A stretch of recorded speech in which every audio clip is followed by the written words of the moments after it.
So when I was growing up, I wasn't a girly girl. I hated pink. I loved mud. I was a bit of a loner. And in fact, my happy place is probably kind of on the banks, chasing butterflies, catching bees, climbing trees. That was me. I was fine, lost in my own world, full of ideas and ideals, loving nature, loving the countryside, fascinated by magic. And then when I got to 11, I got into my head that I wasn't enough, which is really crazy actually, because I'd actually been experiencing the opposite. You see, I didn't grow up in a great part of town, and my folks worked day and night to provide us three kids with a good life. You know, they enjoyed life for sure, but we weren't rich at all. And kind of not hugely ambitious, just, you know, pretty settled, pretty grounded. And then at primary school, my teacher put me forward for the grammar school. She's a bright kid, go far. So I went to grammar school, and it was there that I started to feel like I wasn't enough. Even though I'd been like the smartest kid in the junior age, kind of going up, being surrounded by other people, you know, just not, I didn't have enough horses. I wasn't the top of the class, wasn't the bottom of the class. You know, kind of, I didn't have pets. I didn't have hobbies.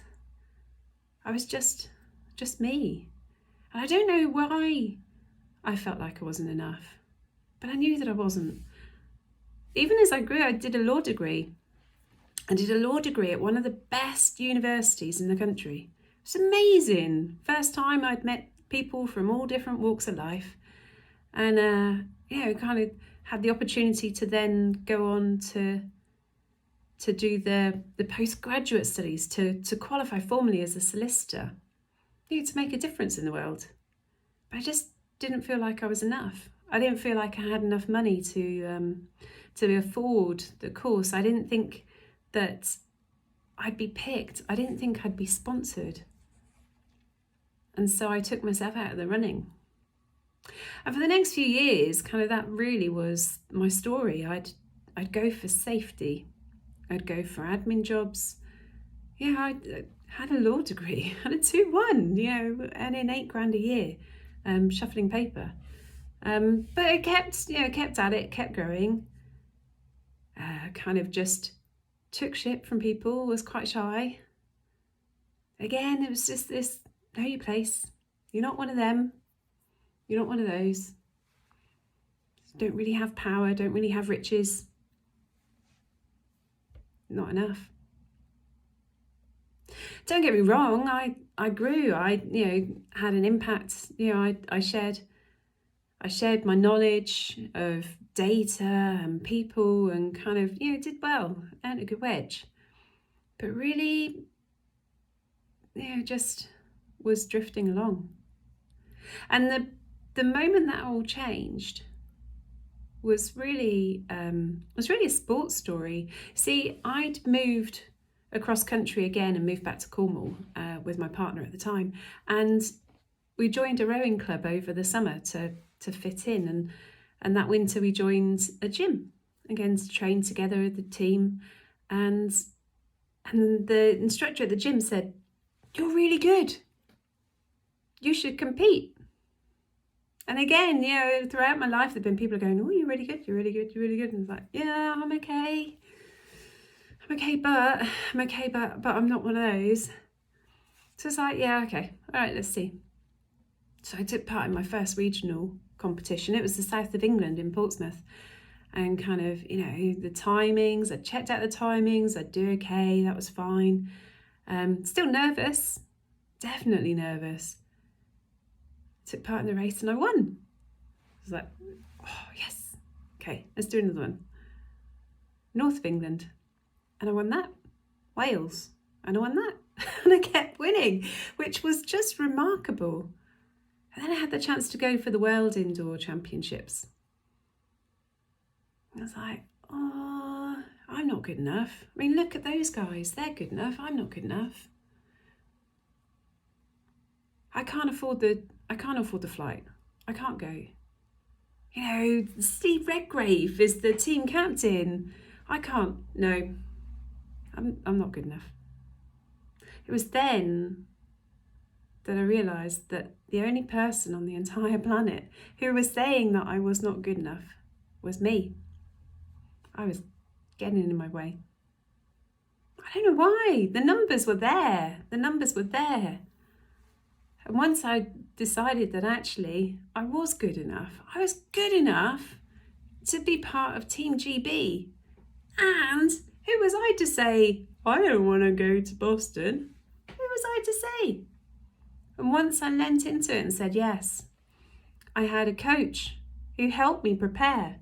I had supporters around me who rallied, and we did raffles and we raised the money, and I managed to get sponsorship, and I managed to get there.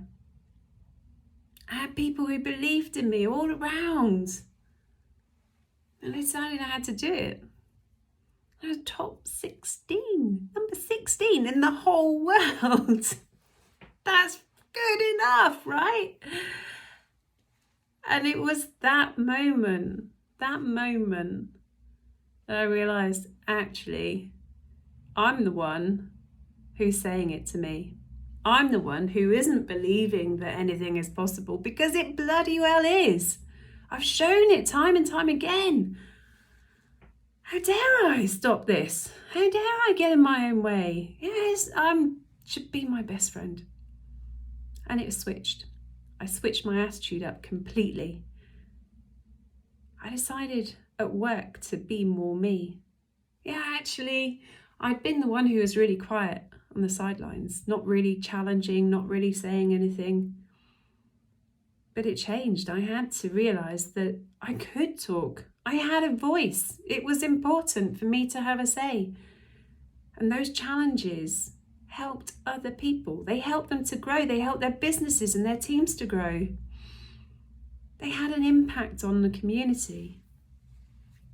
My voice helped me to be promoted. My confidence helped me to grow, to influence city leaders, to prepare for an amazing future for tens of thousands of children in the city.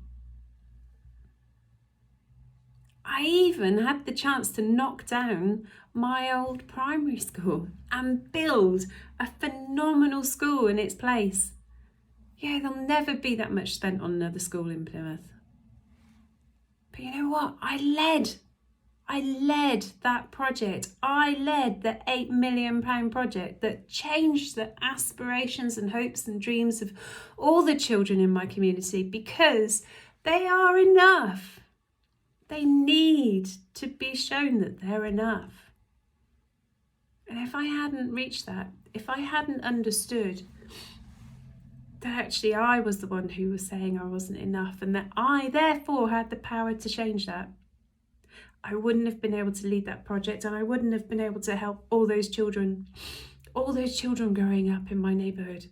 I wouldn't help them to dream and to grow. And I've gone on since. I've developed healthcare in kind of one of the most underfunded areas in the country.